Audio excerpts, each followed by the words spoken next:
Depois, quando você vai cair direto para a Holanda, nós estamos começando a trabalhar com um sistema novo de estudo financeiro. Para o que sei, nós estamos de janeiro mês. Então,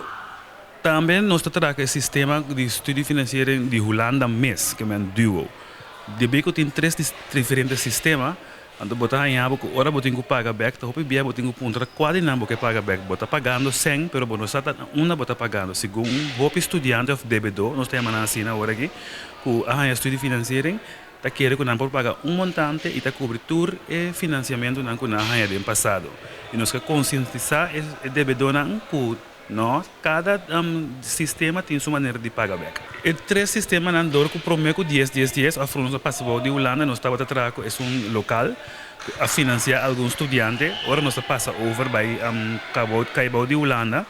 nós vai nós é parte também com estudante não acaba estudar a fazer um diploma ainda, prometo 10, a chance para acabar estudo bom de sistema novo de financiamento. E também parte de Holanda está lost for o Uruguai estuda na Holanda está lost for o sistema que nós temos que financiar muito não que me botar em outro financiamento essa é 13 horas que botem três diferentes financiamento é prometo que nós passamos de Holanda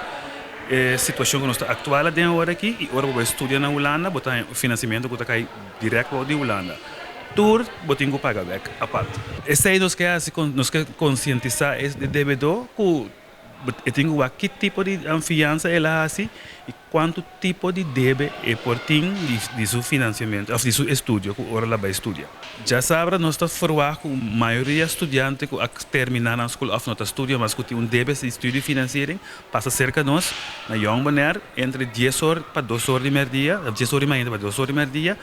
para buscar a informação correta e também a guia necessária para ir no formulário na office.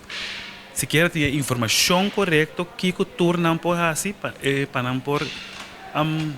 pagar um financiamento ou não deve back cerca de nós. E essa é a minha missão também que o PBA não está querendo que não tem que pagar, mas tem maneira não que bota queira sem pagar também. A minha bisa queira sem pagar legal. Por vou por chegar a acordo não que bota entregar todo o documento não, então bota em desconto não.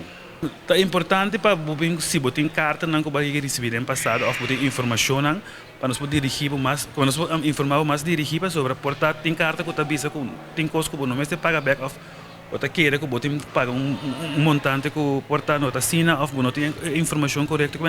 documento não que botar que nós podemos guiar e explicar o que precisa botar quase